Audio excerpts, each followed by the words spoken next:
Hello दोस्तों। आज हम बात करेंगे भारत के एक बहुत ही अहम स्ट्रेटेजिक साझेदार यूएस के बारे में। भारत और यूएसए के रिलेशनशिप के बारे में। जैसे कि हम जानते हैं, अमेरिका एक बहुत बड़ी वैश्विक शक्ति है और यूनाइटेड स्टेट्स ऑफ अमेरिका और इंडिया के रिलेशनशिप पिछले कुछ सालों में बहुत बेहतर हुए हैं, खास करके strategic relationship in field of defence, energy corporation operation and in field of economical cooperation कह सकते हैं, ट्रेड एक्टिविटीज़ कह सकते हैं। हिंदुस्तान के अंदर जो अमेरिका का इन्फ्लुएंस है वो काफ़ी बड़ा है 91 के बाद से, और सिमिलरली 21st सेंचुरी में जो चाइना का राइज है, इसने अमेरिका को कहीं ना कहीं एक बहुत अहम स्ट्रेटेजिक पार्टनर की जो उसको तलाश थी साउथ एशिया में, जिससे वो चाइना को काउंटर कर सके, वो इंडिया के अंदर वो पार्टनर को देखता है। 2019 में अमेरिका और भारत के बीच में तकरीबन तकरीबन $150 बिलियन का ट्रेड था।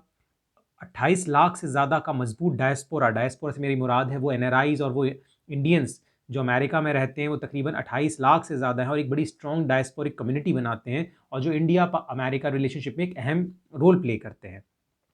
इसके सिवाय इंडिया की अगर बात करें, अमेरिका और इंडिया के साथ एक जो रिलेशनशिप है वो कहीं ना कहीं डेमोक्रेटिक कल्चर का रिलेशनशिप है। अमेरिका दुनिया की सबसे पुरानी डेमोक्रेसी है, तो हिंदुस्तान दुनिया की सबसे बड़ी डेमोक्रेसी है। तो कहीं ना कहीं एक ये जो पॉलिटिकल हमारे कल्चर रहा डेमोक्रेसी का, ये एक अहम रोल निभाता है हम दोनों देशों के बीच के ताल्लुकात में। अमेरिका की अगर आप बात करते हैं, तो अमेरिका को हमेशा से हमारे फ्रीडम फाइटर्स ने काफ़ी पॉजिटिव एस्पेक्ट में देखा था जब फ्रीडम स्ट्रगल चल रहा था, because America was a land of freedom according to them, although there was discrimination against the Negroes in America going at that time. But still America के जो कॉन्स्टिट्यूशन था, जो उनका रेवोल्यूशन था, उससे हमारे काफ़ी सारे फ्रीडम फाइटर्स ग्रेटली मुतासिर थे, इम्प्रेस थे। जैसे कि बात करें गदर पार्टी के काफ़ी सारे लोग, काफ़ी सारे फ्रीडम फाइटर्स गदर पार्टी के जो 20वीं शताब्दी की शुरुआत में एक्टिव थी, उसके अमेरिका में सेटल डाउन थे। स्वामी विवेकानंद वो पहली कड़ी थे जिन्होंने अमेरिका को भारतीय कल्चर के बारे में बताया, जब 1896 में वर्ल्ड रिलीजियस कांग्रेस के अंदर पार्लियामेंट वर्ल्ड जो रिलीजन पार्लियामेंट थी उसमें जाते हैं और इंडियन रिलीजन, इंडियन कल्चर के बारे में उनको इंट्रोड्यूस करते हैं, उन्हें बताते हैं कि इंडियन फिलोसफी क्या है। जब 1896 में मार्क ट्वेन इंडिया के विजिट पे आते हैं, तो पहले वो अमेरिकन फेमस साहित्यकार थे जो हिंदुस्तान को विजिट करते हैं, और जब वो वापस जाके वहाँ पे अपने मेमोरीज़ को राइट डाउन करते हैं, तो वहाँ से वहाँ के लोगों को हिंदुस्तान के कल्चर के बारे में पता चलता है, उनको पता चलता है हिंदुस्तान की सोसाइटी किस तरह की है। गांधी का एक बहुत मजबूत इम्पैक्ट कहीं ना कहीं रहा हमेशा से। मार्टिन लूथर किंग और जो अमेरिका में जो निग्रोज के, जो ब्लैक्स के, जो राइट्स के लिए लड़ने वाले लोग थे, जो मूवमेंट था ब्लैक राइट मूवमेंट्स का, जो कि 60s और 50s के दशक में बहुत स्ट्रॉन्ग रहा, उसके जो लीडर थे मार्टिन लूथर किंग हो या जो भी सिविल राइट्स के लीडर्स थे, उनके ऊपर गांधी का सिविल डिसोबीडियंस, गांधी का नॉन वायलेंस, पीस का कॉन्सेप्ट बहुत ज़्यादा हद तक कहीं ना कहीं उससे वो लोग इम्प्रेस थे। अमेरिका ने शुरू से भारत की आज़ादी को काफ़ी सपोर्ट किया, क्योंकि अमेरिका का एक चीज़ मानना था कि भारत एक बड़ा इंपॉर्टेंट प्लेयर हो सकता है, एक सपोर्टर हो सकता है, एक अलायंस हो सकता है साउथ एशिया में अमेरिका का, और एक मजबूत लीडरशिप दे सकता है थर्ड वर्ल्ड कंट्रीज़ को। हमारे फ्रीडम स्ट्रगल को सपोर्ट अमेरिका का काफ़ी हद तक था। सेकेंड वर्ल्ड वॉर के समय जो रूजवेल्ट प्रेसिडेंट थे, वो इंडिया की आज़ादी को सपोर्ट करते थे। उनका मानना था कि सेकेंड वर्ल्ड वॉर के बाद इंडिया का जो योगदान है सेकेंड वर्ल्ड वॉर में अलाइज के प्रति, उसको मानते हुए हिंदुस्तान को आज़ादी दे दी जानी चाहिए। लेकिन चर्चिल इसके बिल्कुल अगेंस्ट थे। इसलिए रूजवेल्ट की डेथ के कारण अमेरिका का एक वोकल सपोर्ट तो इंडिया के इंडिपेंडेंस के लिए खत्म हो गया, लेकिन अमेरिका ने हमेशा ब्रिटेन के ऊपर प्रेशर बनाए रखा कि डीकोलोनाइजेशन ऑफ इंडिया आपको करना होगा सेकंड वर्ल्ड वॉर के बाद। अमेरिका और उसके से दूसरे देशों के कारण जब यूनाइटेड नेशन का फॉर्मेशन हुआ 1945-44 में, उस दौरान इंडिया को, जो कि उस समय कॉलोनी था, उसको इन्वाइट किया गया एज अ फाउंडिंग मेंबर, क्योंकि वो लोग को पता था कि जो पोटेंशियल है, being a large country, being a large population, India का जो डेमोक्रेटिक पोटेंशियल है उसको रिकॉग्नाइज करते हुए वो लोगों ने इंडिया को इन्वाइट किया। वो इंडिया का एक एक्टिव पार्टिसिपेशन चाहते थे, जो वर्ल्ड पॉलिटिकल सेटअप डेवलप हो रहा था पोस्ट कोल्ड वॉर एरा में। इंडियन फ्रीडम स्ट्रगल के अंदर अमेरिका का जो सपोर्ट था, उसका नतीजा ये निकल कर आता है कि जब हिंदुस्तान को 1947 में आज़ादी मिलती है, तो अमेरिका की नज़र में हिंदुस्तान की इंपॉर्टेंस बढ़ जाती है। ये वो दौर था जब दुनिया में एक तरफ साम्यवाद बढ़ रहा था, एक तरफ पूंजीवाद बढ़ रहा था। अमेरिका को कहीं ना कहीं ये लगता है कि अगर उसके ताल्लुकात हिंदुस्तान से बेहतर रहते हैं, तो उसको दक्षिण एशिया में एक अहम साझेदार मिल सकता है, जो कि साम्यवाद के, कम्युनिज्म के बढ़ते प्रभाव को रोकने में कारगर साबित होगा दक्षिण एशिया के मुल्कों के अंदर। इसी कारण जो अमेरिका के उस समय के राष्ट्रपति थे ट्रूमैन, उन्होंने ओपनली सपोर्ट किया कि इंडिया को एक इस इम्पॉर्टेंट अलायंस के तौर पे खुद का इस्टेब्लिश करने के लिए। लेकिन यहाँ आपको समझना पड़ेगा कि हिंदुस्तान के साथ उस समय एक डिलेमा था। नेहरू जो हमारे उस समय के पहले प्राइम मिनिस्टर थे, वो हिंदुस्तान को ये वर्ल्ड जो पोलर अलाइंसेस हैं, इनसे अलग निकालते हुए एक न्यूट्रल आउटलुक लेते हुए आगे चलना चाहते थे। वो हिंदुस्तान की एक इंडिपेंडेंट फॉरेन पॉलिसी बनाना चाहते थे। वो इस ब्लॉक पॉलिटिक्स में नहीं फंसना चाहते थे। वो चाहते थे हिंदुस्तान की एक इंडिविजुअल फॉरेन पॉलिसी फॉर्मुलेट हो, हिंदुस्तान इस ब्लॉक पॉलिटिक्स में ना फंसते, जो हमारे अर्थव्यवस्था कमज़ोर थी उसका उन्होंने ये इलाज था कि उनका ये मानना था कि इस ब्लॉक पॉलिटिक्स में ना पड़ते हुए हमें दोनों ब्लॉक से बराबरी की दूरी रखते हुए रिलेशनशिप डेवलप करने चाहिए, ताकि दोनों ब्लॉक से हमें फ़ायदा मिल सके हमारे डेवलपमेंट के लिए। अगर आप बात करते हैं ट्रूमैन के वक्त की, तो ट्रूमैन काफ़ी प्रो इंडियन अप्रोच रखते थे। उनके अंदर एक बहुत डर था, या उनके अंदर एक विश्वास था कि अगर अमेरिका के साथ स्ट्रॉन्ग ताल्लुकात हिंदुस्तान के डेवलप नहीं होते, तो पूरे चांसेस है कि हिंदुस्तान साम्यवाद के पाले में चला जाएगा, और उस केस में पूरे एशिया के अंदर साम्यवाद को रोकना नामुमकिन सा हो जाएगा। खास करके ये डर उनका तब बढ़ता है जब चाइना के अंदर साम्यवाद, जब जो नेशनलिस्ट फोर्स थी KMT की, जो आपके चांग काई शेक की पार्टी थी, नेशनलिस्ट फोर्सेस को हरा के कम्युनिस्ट फोर्सेस जब वहाँ चाइना के अंदर काबिज हो जाती हैं, तो डर और तेज़ी से बढ़ता है, और अमेरिका का विश्वास दृढ़ होता है कि अगर इंडिया के अंदर एक स्ट्रॉन्ग डेमोक्रेटिक कल्चर सेटअप होता है, जो प्रो वेस्टर्न होगा, जो लिबरल होगा, कैपिटलिस्ट होगा, तो साम्यवाद से दक्षिण एशिया को बचाया जा सकता है। तो खैर ट्रूमैन हिंदुस्तान को हर तरह का सपोर्ट देने को तैयार थे। लेकिन इंडिया की जो न्यूट्रलिटी थी, उसको काफ़ी नेगेटिव परसेप्शन में अमेरिकन इंटेलिजेंसिया देख रहा था। उनका लॉजिक था जो इंडिया की न्यूट्रलिटी, कि हमें दोनों से दूर रहना है, उसको अमेरिका का ये मानना था कि अमेरिका में उस समय ये चीज़ थी कि दुनिया में केवल दो ही धड़े हैं, एक ईस्टर्न और एक western, that is communism versus capitalism. तो अगर आप इन दोनों धड़ों से दूरी बनाए रख रहे हैं तो सॉल्यूशन नहीं। उनका मानते या तो आप हमारे साथ नहीं, हमारे अगेंस्ट हैं, जिसका नतीजा निकलता है जब 1949 में नेहरू पहली बार विजिट करते हैं अमेरिका को, वो एक डिप्लोमेटिक ब्लंडर होता है। उनके साथ मेनन साहब जाते हैं, जो फॉरेन मिनिस्टर थे। दिक्कत ये होती है कि जब नेहरू वहाँ जाते हैं, तो नेहरू जी को एक तरह से आप समझिए ओपन लेटर ट्रूमैन एडमिनिस्ट्रेशन की ओर से था कि सर आपको जो नीड्स चाहिए, जो मदद चाहिए, आप वो लीजिए, बस आप वेस्टर्न ब्लॉक में आइए। पर नेहरू क्लियरली रिजेक्ट कर देते हैं, वो क्लियरली ब्लॉक पॉलिटिक्स को रिजेक्ट कर देते हैं। ऑल दो वो फूड कोऑपरेशन के आगे बढ़ते हैं। वो दौर ऐसा था जब हिंदुस्तान के अंदर ग्रीन रेवोल्यूशन नहीं हुआ था, और हमारे यहाँ हमारे यहाँ एक हमेशा से अनाज की किल्लत रहती थी। तो अमेरिका ने हमें तकरीबन 10 साल तक काफ़ी मदद भी की। अनाज का जो पीएल एग्रीमेंट था, जिसके तहत मैक्सिकन गेहूँ, जिसे लाल मैक्सिकन गेहूँ कहते हैं, वो एड के तौर पर आता था यहाँ पर। तो खैर वो मामलों में कॉपरेशन बढ़ा, साथ में टेक्निकल कॉपरेशन बढ़ा, खास करके in field of education America ने हमारी मदद करने के लिए तैयारी हुई।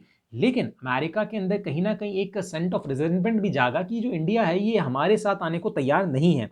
और जो नेहरू का एटीट्यूड था, नेहरू के लिए उस समय के फॉरेन सेक्रेटरी अमेरिका के कहते हैं कि नेहरू एक बहुत विशाल लीडर है जो दुनिया में एक अहम रोल प्ले कर सकते हैं, लेकिन नेहरू को समझाना उतना ही मुश्किल है, क्योंकि वो काफ़ी फर्म थे कि उनको किसी भी तरह एजेंट नहीं बनना है वेस्टर्न पॉलिटिक्स का। क्योंकि नेहरू का डर देखिए अपनी जगह वाजिब था। एक कॉलोनियल एक्सपीरियंस से निकलने के बाद नेहरू ये न्यू कॉलोनियल, जो नव उपनिवेशवाद, इसके जाल में नहीं फंसना चाहते थे। वो किसी धड़े का हिस्सा बनते हुए खुद की एक फॉरेन पॉलिसी को किसी वेस्टर्न पावर का गुलाम नहीं बनाने देना चाहते थे। अपनी जगह नेहरू सही थे, लेकिन अमेरिका की नज़र में नेहरू कहीं ना कहीं क्योंकि नेहरू की जो पॉलिसीज़ थी वो सोशलिज्म टिल्टेड थी, no doubt about it. Congress उस समय सोशलिस्ट टिल्टेड थी। इंडिया की जो इंडिया की पॉलिसीज़ आ रही थी उसमें स्टेट इन्वॉल्वमेंट बहुत ज़्यादा था, जिसके कारण कहीं ना कहीं वेस्ट को ये लग रहा था कि जो नेहरू हैं ये कहीं ना कहीं प्रो यूएसएसआर है।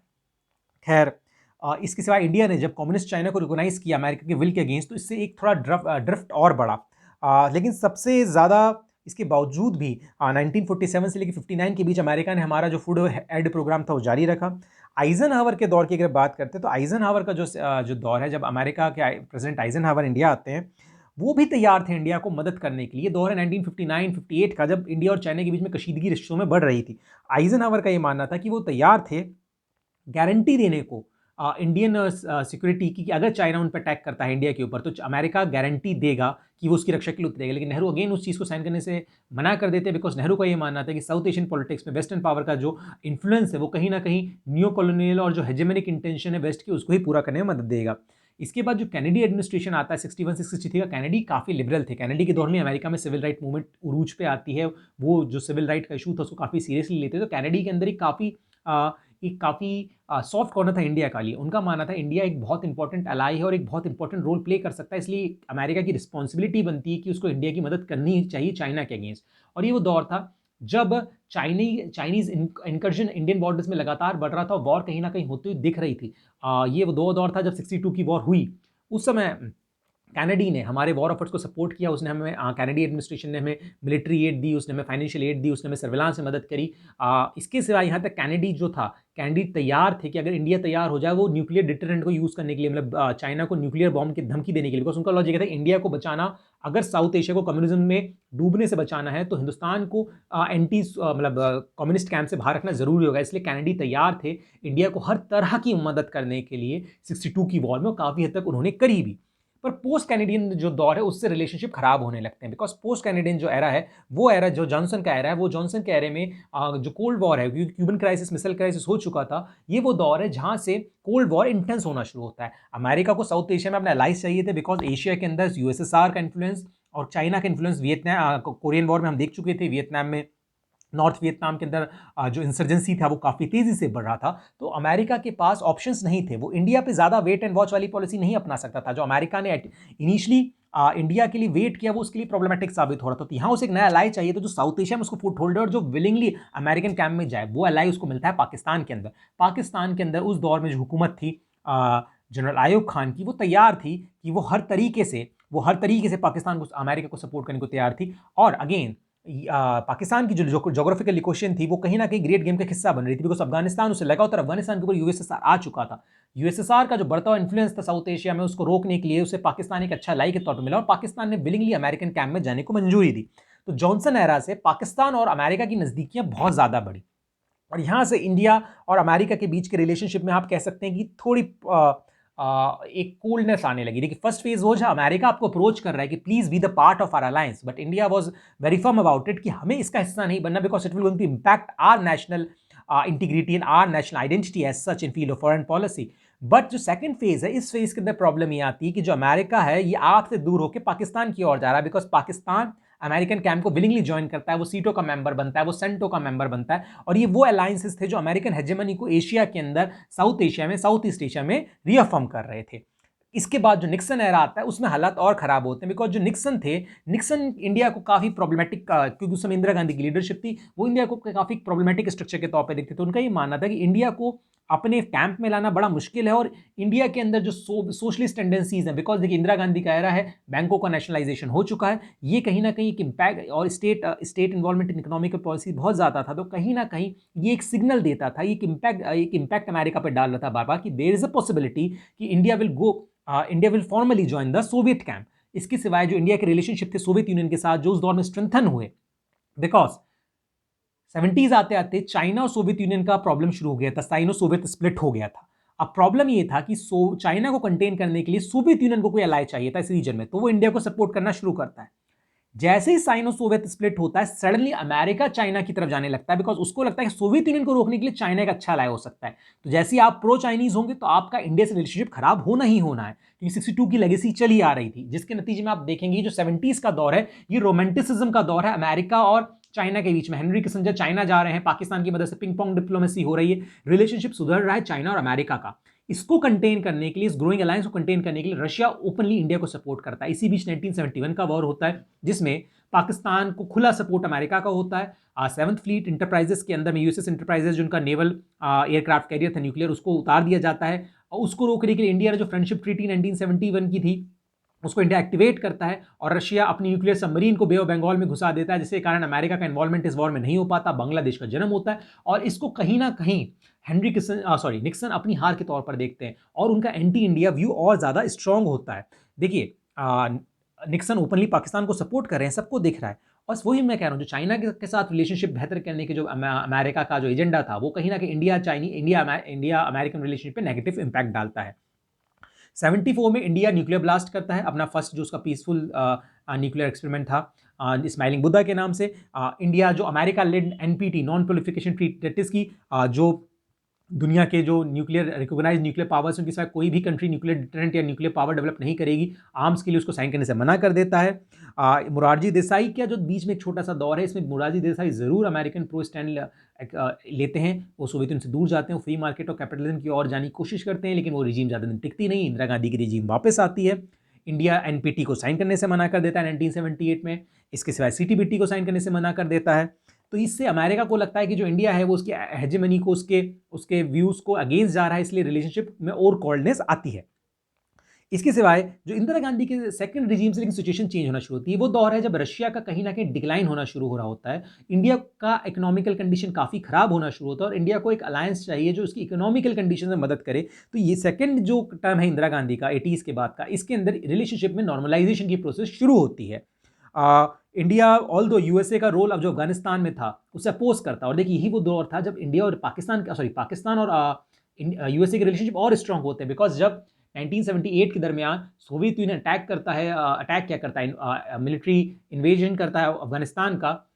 उसके अगेंस्ट अमेरिका तालिबान को खड़ा करता है। जो आईएसआई और सीआईए का जो नेक्सस है वो बहुत स्ट्रांग होता है। पाकिस्तान एक स्ट्रांग अलाई के तौर पे दिखता है किसको? अमेरिका को अफगानिस्तान के थिएटर में। ये वो दौर है जब पाकिस्तान और अमेरिका का अलायंस और स्ट्रांग होता है और इंडिया कहीं ना कहीं साइडलाइन होता है। इंडिया यूएसए के इन्वॉल्वमेंट को अफगानिस्तान में क्रिटिसाइज करता है। पाकिस्तान इसके चक्कर में एक एक्टिव पार्टनर बन जाता है अमेरिका का अफगान थिएटर में। लेकिन ये वो दौर है जब एक टेक्नोलॉजिकल ट्रांसफर होना शुरू हो जाते हैं इन फील्ड ऑफ सुपर कंप्यूटर के फील्ड में, कंप्यूटर साइंस की फील्ड में अमेरिका से हमें एड मिलना शुरू होती है। हम वहाँ से टेक्नोलॉजी ट्रांसफर करते हैं ताकि हमारी लोकल इंडस्ट्री डेवलप हो सके। इसके सिवाय राजीव गांधी जब प्राइम मिनिस्टर बनते हैं तो यूएसए की कांग्रेस को वो जाके एड्रेस करते हैं और बड़ा फेमस उनका स्पीच है, इसमें कहते हैं कि मैं एक यंग हूँ, एक यंग लीडर हूँ, मेरा एक सपना है एक यंग प्रोग्रेसिव इंडिया का। और यहाँ से एक ओपननेस का दौर शुरू होता है। अमेरिका में जो हमारा डायस्पोरा है वो एक्टिवेट होता है। वो दौर है जब तक अमेरिका में एक स्ट्रॉन्ग डायस्पोरा हमारे टेक्निकल गीक्स का, हमारे टेक्नोक्रेट्स का बन चुका होता है। सैम पित्रोदा को अमेरिका से लाया जाता है, वो इंडिया में कंप्यूटर लेकर आते हैं और यहाँ से आईटी रेवोल्यूशन की शुरुआत होती है। लेकिन यही वो दौर है कि जब सोवियत यूनियन का पतन हो रहा होता है। 89-90s तक आते आते सोवियत यूनियन बहुत कमजोर हो चुका था। 91 में उसका पूरी तरह से पतन हो चुका होता है और इंडिया के लिए एक बड़ा झटका होता है बिकॉज हमारा एक इंपॉर्टेंट अलाई खत्म हो गया वर्ल्ड पॉलिटिकल सिनेरियो से। एक वो अलाई जिससे लगातार हमको फाइनेंशियल एड मिलती थी, जिससे टेक्नोलॉजिकल एड मिलती थी, जो हमारा एक सपोर्टर था वर्ल्ड पॉलिटिक्स में। सडनली दुनिया बाइपोलर से यूनिपोलर हो जाती है और जो एक यूनिपोल रहता है वो आपके प्रो नहीं है। इंडिया बड़े डिलेमा में फंस जाता है। हमारा एक बड़ा ट्रेडिंग पार्टनर खत्म हो जाता है यूएसएसआर के दौर में। उस समय हमारी इकोनॉमी के हालात और ज़्यादा खराब थे। हमें उस समय इकोनॉमिकल एड की ज़रूरत थी। हमें आईएमएफ जाना था। आईएमएफ के लिए लिबरलाइजेशन लेकर आना पड़ा, हमें ओपननेस की ओर जाना पड़ा, हमें ग्लोबलाइजेशन का हिस्सा बनना पड़ा, हमें ओपन मार्केट इकोनॉमी को अडेप्ट करना पड़ा, जिसके नतीजे में हमारे देश के अंदर नरसिम्हा राव की रिजीम में मनमोहन सिंह के फाइनेंस मिनिस्टर होते हुए फ्री मार्केट इकोनॉमी की ओर हम बढ़ते हैं और लिबरलाइजेशन का दौर आता है। ये वो दौर है जब हम आईएमएफ के पास जाते हैं, वो हमें स्ट्रक्चरल एडजस्टमेंट प्रोग्राम की अडॉप्ट करने के लिए फोर्स करता है और साथ के साथ हमारे प्राइवेटाइजेशन की बात शुरू होती है। यहीं से अमेरिकन इन्वेस्टमेंट इंडिया में आना शुरू होता है। इंडिया को अमेरिका एक बड़े मार्केट के तौर पर दिखता है और एक पोटेंशियल अलाई के तौर पर भी दिखता है, जिससे इंडिया अमेरिका काफ़ी नज़दीक आने लगते हैं, खास करके in field of investment, in field of technological वो, क्योंकि इंडिया एक बड़ा मार्केट है। कोको कोला अपनी फैक्ट्री खोलता है इंडिया के अंदर 89 में। कोको कोला आता है, अमेरिकन कंपनीज का एंट्री होता है और एक फ्यूचर पर्सपेक्टिव बनता हुआ दिखता है कि स्ट्रॉन्ग रिलेशनशिप का कहीं ना कहीं इंडिया और अमेरिका के बीच में। इसकी बात करते हैं एनडीए रिजीम आने की। फर्स्ट एनडीए रिजीम में पोखरण टेस्ट होते हैं जिससे कि इंडिया अमेरिका रिलेशनशिप में वापस खराबी आने की शुरुआत होती है और कहीं ना कहीं बैन लगा दिए जाते हैं। लेकिन तब तक इंडिया की इकोनॉमी अपनी रेस पकड़ चुकी होती है। एक बड़े मार्केट के तौर पे इंडिया दुनिया को दिखता है और जापान और इंडिया के सिवाय कोई भी देश उन बैन को इफेक्टिवली फॉलो नहीं करता और इंडिया की इकोनॉमी में कुछ ज़्यादा नेगेटिव इंपैक्ट उन बैन का नहीं पड़ता। लेकिन धीरे धीरे अमेरिका भी इस बात को पहचानता है कि अगर वो इंडिया में एंट्री में लेट करेगा तो एक पोटेंशियल पार्टनर, एक पोटेंशियल मार्केट वो खो देता है। साथ में ये दौर है बिल क्लिंटन का। बिल क्लिंटन जो थे वो अमेरिका और इंडिया के बीच में बहुत ज़्यादा अच्छे स्ट्रॉन्ग रिलेशन के हितैषी थे। वो चाहते थे कि अमेरिकन कंपनीज इंडिया में एक्टिवेट हों और अपना वहाँ पे अपने इम्पैक्ट को बढ़ाएं।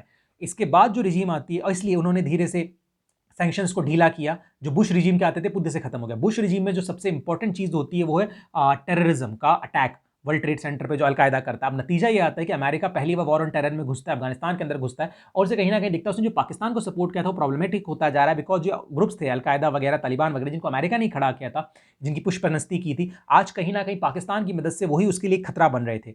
ये वो दौर है जब अमेरिका पाकिस्तान रिलेशनशिप में ड्रिफ्ट आनी शुरू होती है। साथ के साथ मैं आपको बता दूं बुश के बारे में कहा जाता है वो इंडिया के सबसे बड़े हितैषी अमेरिकी राष्ट्रपति थे। बुश एक एक्टिव पार्टनर के तौर पर इंडिया को देखना चाहते थे बिकॉज 21st सेंचुरी में एक अहम वाक्य और होता है। ये वो दौर है चाइना का राइज।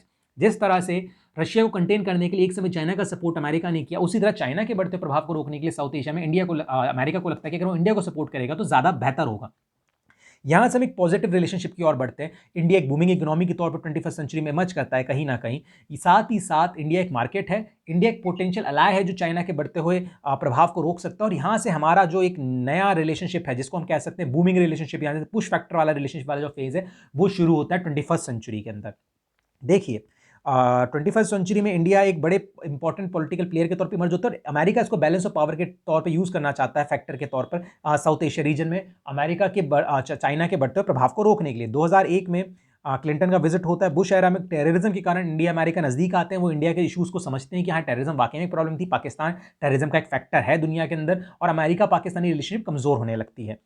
यूपीए के दौर के अंदर रिलेशनशिप बेहतर होते हैं काफ़ी हद तक। देखिए वो चाहते था, बुश चाहता था कि इंडिया जो है वो एक एक्टिव प्लेयर के तौर पे वर्ल्ड पॉलिटिक्स में इन्वॉल्व हो, ताकि जो अमेरिका का पतन हो रहा था, मैं पतन कहना गलत है, जो अमेरिका कंपैरेटिवली पावर कमजोर हुआ 21st सेंचुरी में, उसको फिल कौन करे वेस्ट साउथ एशिया में। जो अमेरिका निकलना चाहता था, तो साउथ एशिया में उस वैक्यूम को भरने के लिए वो चाहता था कि चाइना नहीं, वो वैक्यूम इंडिया भरे। तो यहाँ से रिलेशनशिप बेहतर होना शुरू होते हैं। फॉर एग्जाम्पल 2005 में 10 साल का हमारा डिफेंस फ्रेमवर्क एग्रीमेंट साइन होता है। 2005 में ही हिंदुस्तान 68 यूएस बोइंग खरीदता है $8 बिलियन की कीमत से। तो दिखा रहा है कि इंडिया एक बड़े मार्केट के तौर पे इमर्ज कर रहा है। 2004-2008 में हमारा ट्रेड ट्रिपल हो जाता है, जो बड़ी बात है, आप 4 साल में ट्रेड को ट्रिपल कर रहे हैं। 2010 में बैरक ओबामा इंडिया को विजिट करते हैं और सपोर्ट करते हैं इंडिया की सीट को यूनाइटेड नेशन सिक्योरिटी काउंसिल में। बड़ा बात है, अमेरिका आपको सपोर्ट करा यूएनएससी में, क्यों? क्योंकि वो आपको एक रिस्पॉन्सिबल पावर मान रहा है। उसका मानना है कि अगर आप यूएनएससी में आते हैं तो उसकी वॉइस, डेमोक्रेटिक कंट्रीज की वॉइस बढ़ेगी और चाइना का प्रभाव कम होगा कहीं ना कहीं साउथ एशिया में। 2009 के अंदर हिंदुस्तान अमेरिका से 8 PS पोसिडॉन जहाज खरीदता है, जो नेवल सर्विलांस शिप्स हैं। इसके सिवाय $5 बिलियन का C-17 जो सुपर हरक्यूलिस जहाज, उनका समझौता होता है मिलिट्री के लिए ट्रांसपोर्ट एयरक्राफ्ट का। 2010 तक यूएसए हमारा तीसरा सबसे बड़ा आर्म सप्लायर बनता है। यहाँ से एक शिफ्ट है।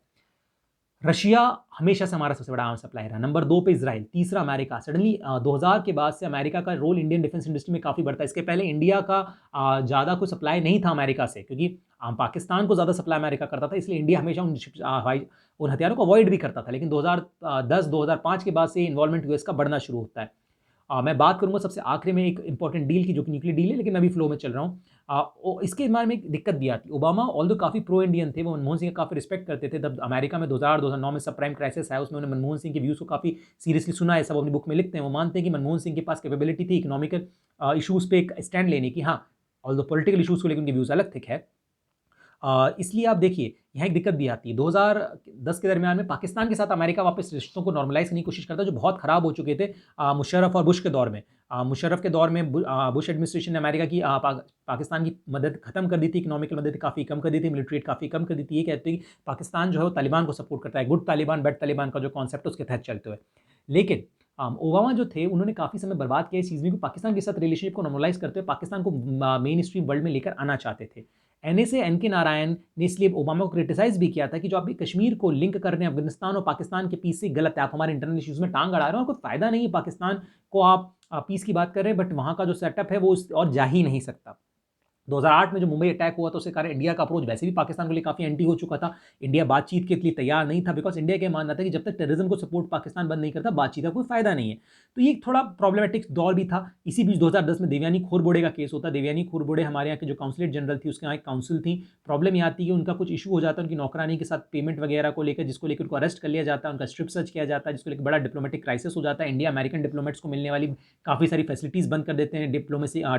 डिप्लोमेटिक मिशन जो एम्बेसी, उसके सामने सिक्योरिटी बैरियर्स हटा लेते हैं। काफ़ी दिक्कतें आती हैं। ऑल्दो बाद में इनिशियली देवयानी खोरबोड़े को काफ़ी सपोर्ट था इंडियन गवर्नमेंट का। जब बाद में लेकिन पता चलता है इंडियन गवर्नमेंट को कि देवयानी खोरबोड़े ने भी कुछ ना कुछ लॉस को बाईपास किया था, तो उनको इंडिया वापस बुला के लूप लाइन की पोस्टिंग दे दी जाती है।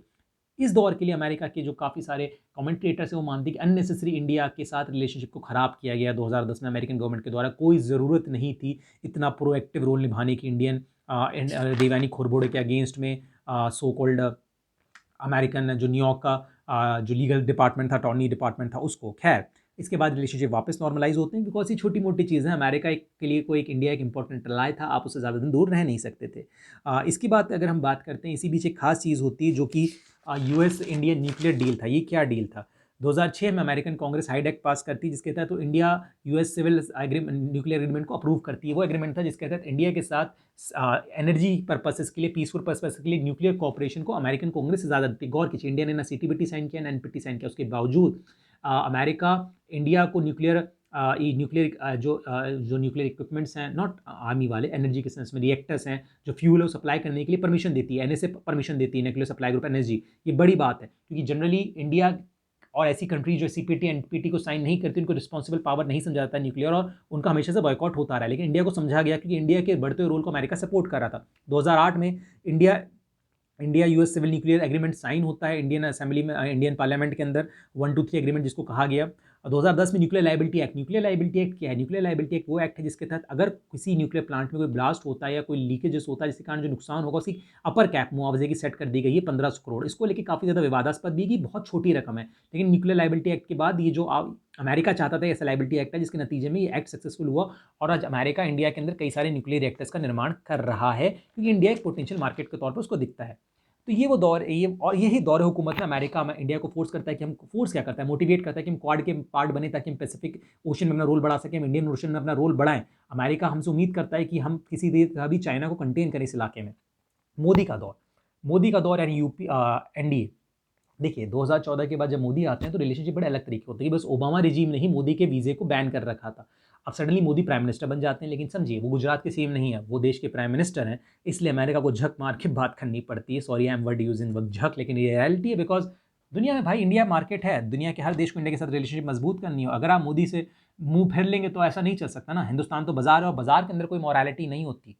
तो बाजार के लिए आपको मोदी जी से बात करनी पड़ेगी, बातचीत होती है और मोदी के साथ रिलेशनशिप बहुत बेहतर होते हैं।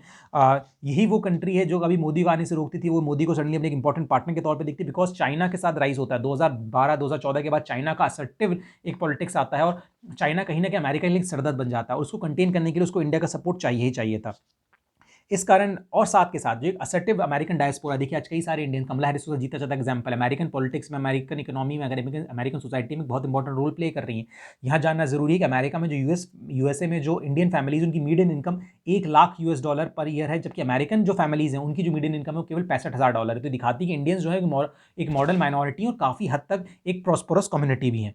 साथ के साथ में देखिए हालात रिश्ते भी खराब होते हैं। अमेरिका हमारे को साथ प्रॉब्लम नहीं क्रिएट करता। अमेरिका शुरू से हमारे पे प्रेशर डालता रहा है कि हम हमारे रिलेशनशिप को कमज़ोर करें रशिया के साथ और ईरान जैसी कंट्रीज के साथ जिन्हें अमेरिका अपना सपोर्टर नहीं समझता। लेकिन इंडिया ने इस चीज़ को लेकर हमेशा से क्लियर एजेंडा रख रहा है कि अमेरिकन रिलेशनशिप हम रशिया और ईरान जैसी कंट्रीज की कीमत पर नहीं करेंगे, जिसका नतीजा है कि हिंदुस्तान ने ईरान से अपना ऑयल खरीदना बंद नहीं किया अमेरिकन सेंक्शंस के बावजूद, हालांकि वो काफ़ी कम हुआ बिकॉज पेमेंट का इशू था। सिमिलरली हमने रशिया के साथ अपने इकोनॉमिकल और जो हमारे डिफेंस डील्स थी, देखिए हमारी ज़्यादातर मिलिट्री हार्डवेयर जो है वो रशियन मेड है, सोवियत यूनियन मेड है। तो इसलिए रशिया हमारे एक इंपॉर्टेंट डिफेंस पार्टनर, हम उसको इग्नोर नहीं कर सकते, जिसका नतीजा है कि हमने रशिया के साथ $5.43 बिलियन का जो S-400 मिसाइल, जो सरफेस टू एयर मिसाइल सबसे एडवांस मानी जाती है, उनका समझौता किया। हम ईरान से ऑयल खरीदते रहे उसके बैन के बावजूद। अमेरिका रिश्तों में थोड़ी प्रॉब्लम भी आई जब H-1B1 वीज़ा बैन किया गया, तो उससे अमेरिका को कहीं ना कहीं दिक्कत आती है। लेकिन मोदी का विजिट होता है सितंबर के अंदर 2014 में, वहाँ से रिलेशनशिप बेहतर होना शुरू होती है। ओबामा पहले ऐसे अमेरिकी प्रेसिडेंट बनते हैं जो 2015 में 26 जनवरी की परेड के अंदर मुख्य अतिथि के तौर पर आते हैं। 2019 तक मोदी जी 5 विजिट मार चुके हैं अमेरिका का। इसमें खास करके काफ़ी सारे डिफेंस डील साइन हुए हैं और एक फ्यूचर पर्सपेक्टिव, खासकर जो मेक इन इंडिया उनका इनिशिएटिव है उसको लेकर, अमेरिकन एड को लेकर, अमेरिकन इंडस्ट्रीज़ के इन्वॉल्वमेंट को लेकर उनका काफ़ी पुश रहा है। 2009 में अगर आप 2019 से बात करते हैं, जब ट्रंप रिजीम आती है, मतलब ट्रंप रिजीम तो पहले आ जाती है 2016 में, जब आपका मोदी जाते हैं 2019 में, जो हाउडी मोदी होता है, यहाँ से कहीं ना कहीं आप कह सकते हैं ट्रंप और मोदी की अलायंस क्रिएट होने की कोशिश होती है और कहीं ना कहीं इंडियन डायस्पोरा का सपोर्ट ट्रंप लेना चाहते हैं, जो कि दिखाता है कि इंडियन डायस्पोरा भी बड़ा इंपॉर्टेंट रोल प्ले कर रहा है अमेरिकन पॉलिटिक्स में। 2020 में जब ट्रंप इंडिया आते हैं तो उनके नमस्ते ट्रंप प्रोग्राम किए जाते हैं। कई लोगों ने इसको लेकर क्रिटिसाइज भी किया कि इंडिया का जो इन्वॉल्वमेंट अमेरिकन डोमेस्टिक पॉलिसीज में प्रॉब्लमेटिक हो सकता है, बिकॉज अगर कोई दूसरा आदमी इलेक्शन जीत जाएगा ट्रंप की जगह तो उस केस में वो किस तरह से इंडिया को लेगा, ये प्रॉब्लम थी और ऐसा ही हुआ। जो बिडेन जीत गए। अब जो बिडेन की फॉरेन पॉलिसी किस तरह की होगी थोड़ा देखने की बात होगी। मिलिट्री रिलेशन की बात करें, 2016 में हमने logistic exchange memorandum agreement sign किया उनके साथ। इंडिया क्वाड एक्सरसाइजेस में शामिल है। इंडिया अमेरिका के बीच नेवल और मिलिट्री एक्सरसाइजेज रेगुलर बेसिस पे होती हैं। Balance of power Indo Pacific region में जो अमेरिका क्रिएट करना चाहता है अगेंस्ट चाइना, उसके अंदर इंडिया एक इंपॉर्टेंट रोल प्ले कर रहा है। देखिए आज के दौर में इंडियन अमेरिकन रिलेशनशिप जो है वो 2 फील्ड में बहुत अहम है, एक मिलिट्री और एक इकोनॉमी के सेंस में, इसलिए बिकॉज इंडिया आईटी का एक बहुत बड़ा एक्सपोर्टर है अमेरिका के अंदर। मैं आपको बताना चाहूँगा कि 2017 में हिंदुस्तान ने तकरीबन $46 बिलियन की सर्विसेज अमेरिका को एक्सपोर्ट की थी। तो देखिए हमारे लिए बहुत बड़ा मार्केट है अमेरिका आईटी सेक्टर के लिए। सिमिलरली अमेरिका में इंडियन प्रोफेशनल एक अहम रोल निभाते हैं आईटी सेक्टर में, हेल्थ सेक्टर में और एजुकेशन सेक्टर में। और इंडियन स्टूडेंट्स एक बहुत इंपॉर्टेंट रोल प्ले करते हैं। आप समझने की कोशिश कीजिए, इंडियन स्टूडेंट्स जो हैं अमेरिका के अंदर तकरीबन आप जान के आश्चर्य करेंगे कि लाखों की तादाद में इंडियन स्टूडेंट्स अमेरिका के अंदर हैं और वो हर साल तकरीबन $8 बिलियन की फ़ीस जो होती है वो अमेरिकन इंस्टीट्यूशंस को देते हैं, जो अपने आप में एक बहुत बड़ा अमाउंट है। इसके साथ में अगर आप बात करते हैं इंडिया का जो एक अहम रिलेशनशिप अमेरिका के साथ रहा है वो आज के दौर में स्ट्रेटेजिक है। अमेरिका कंसर्न है चाइना के बढ़ते हुए रोल को देखते हुए साउथ एशिया ओशन में। देखिए जो इंडिया साउथ एशिया के अंदर इंडियन ओशन रीजन जो है वो दुनिया के 70% कंटेनर ट्रेड को बियर करता है। अगर इसमें चाइनीज हेजेमनी इस्टेब्लिश हो जाती है तो चाइना एक असर्टिव वर्ल्ड पावर के तौर पर इस्टेब्लिश हो सकता है। इसीलिए इंडिया चाहता है, इंडिया की जोग्राफिकल पोजीशन को देखकर अमेरिका चाहता है कि इंडिया अपनी नेवल पावर को बढ़ाए, इंडिया यहाँ पे एक असर्टिव वर्ल्ड पावर बने और इंडिया साउथ एशिया के अंदर चाइनीज इंटेंशंस को कहीं ना कहीं कॉम्पीट करे। वही कारण है कि इंडिया चाइनीज के जो बढ़ते रिलेशनशिप में जो हम कह सकते हैं कशीदगियाँ हैं, जो जो टेंशंस हैं, उनको अमेरिका कहीं ना कहीं हवा देता है। अमेरिका कहीं ना कहीं इंडिया को पुश कर रहा है कि हम एक असर्टिव पावर बने, हम एग्रेसिव बने, और अमेरिका इसके लिए हमें हर तरह की मदद देने को आज की तारीख में तैयार दिखता है। लेकिन देखिए यहाँ एक चीज़ समझने की बात है, हमारा न्यूक्लियर डिफेंस डील एक अलग जगह है, हमारा अमेरिका के साथ डिफेंस डील एक अलग जगह है, हमारा उनके साथ इकोनॉमिकल रिलेशन एक अलग जगह, बट अमेरिका का एक हिस्ट्री रहा है, उसने हमेशा पाला बदला है। एक समय वो चाइना के साथ था, एक समय वो पाकिस्तान के साथ था, आज वो हमारे साथ है। तो हम ये नहीं कह सकते कि इस बात की कोई गारंटी नहीं ले सकता है कि 21st सेंचुरी के अंदर अमेरिका इंडियन रिलेशनशिप किस ओर जाएंगे। अभी ये रिलेशनशिप बहुत ज़्यादा एक एक्टिव कोलैबोरेशन की ओर जाते दिखते हैं, एक्टिव अलायंस की ओर जाते दिखते हैं। पर कई सारे डिफेंस इंडस्ट्रीज का ये मानना है कि अमेरिका के साथ एक एक्टिव डिफेंस अलायंस प्रॉब्लमेटिक हो सकती है, बिकॉज यहाँ कहीं ना कहीं हम इन अमेरिका की लड़ाई लड़ने में एक्टिवेट हो रहे हैं। मतलब हम अमेरिका की लड़ाई लड़ रहे हैं जो हमारे लिए खतरनाक साबित हो सकता है, हमारे लिए नेगेटिव साबित हो सकता है। इसमें सबसे बड़ी दिक्कत थी कि जो हमारे ट्रेडिशनल अलायंस है रशिया और ईरान जैसे कंट्रीज, वो कहीं ना कहीं हमसे दूर हो सकते हैं। दूसरी चीज़ ये, अमेरिका का इस इलाके में कोई जोग्राफिकल प्रेजेंस नहीं है, अमेरिका बहुत दूर है। तो अगर यहाँ कुछ इश्यूज होते हैं, बॉर्डर इश्यूज होते हैं, तो हमारे लिए प्रॉब्लमेटिक है, बिकॉज हम चाइना के साथ एक बहुत लंबी बॉर्डर शेयर करते हैं, जिसका नतीजा आपने लद्दाख में देखा। तो एक असर्टिव इंडिया बहुत अच्छा है साउथ एशिया में, लेकिन एक असर्टिव इंडिया के साथ चाइनीज क्लैशेस के चांसेस भी ज़्यादा हैं, और चाइना को रोकने के लिए इंडिया एक बहुत इंपॉर्टेंट प्लेयर साबित हो सकता है यूएसए के लिए, बट इस बात की कोई गारंटी नहीं है कि यूएसए आपको सपोर्ट करेगा इस फील्ड के अंदर। डिफेंस डील की अगर आप बात करें तो अमेरिका के लिए इंडिया एक बहुत बड़ा मार्केट है।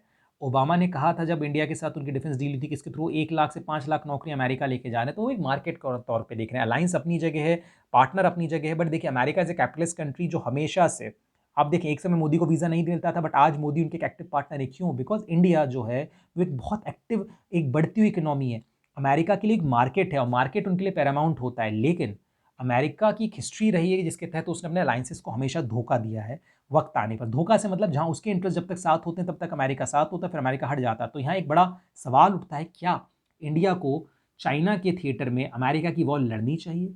ऑल्दो हमारी खुद की वॉर है, देखिए चाइना के साथ हमारे रिलेशन कोई बहुत बेहतर नहीं है, लेकिन अगेन चाइना को कंटेन करने के लिए क्या इंडिया अमेरिकन स्टैंड को एक्सेप्ट करे, उसकी तरह असर्टिव हो, उसकी लड़ाई लड़े साउथ पैसिफिक ओशन में, जापान साउथ चाइना सी में, पैसिफिक ओशन में, या इंडियन ओशन में? ये प्रॉब्लमेटिक, ऑल्दो चाइना में घेर रहा है, पर अमेरिका ने अभी तक कोई हमारी डायरेक्ट मदद सच नहीं करी उस इन्फ्लुएंस को बढ़ाने के लिए। तो यहाँ अभी समझना होगा कि अमेरिकन इंटरेस्ट जो हैं वो हमेशा हमेशा से सेल्फ सेंटर्ड रहे। सिमिलरली ट्रम्प के समय हमें जो लग रहा था एक बहुत पॉजिटिव अप्रोच है, उसके बारे में हमें देखना होगा कमला हैरिस और बिडेन का जो टाइम है। देखिए अमेरिका में प्रेसिडेंट के आने से जनरली पॉलिसीज चेंज नहीं होती हैं, पर बिडेन और ट्रम्प में एक सबसे बड़ा डिफरेंस ये कि बिडेन जो है वो अपने रिलेशनशिप को नॉर्मल करना चाहते हैं चाइना के साथ और ईरान के साथ।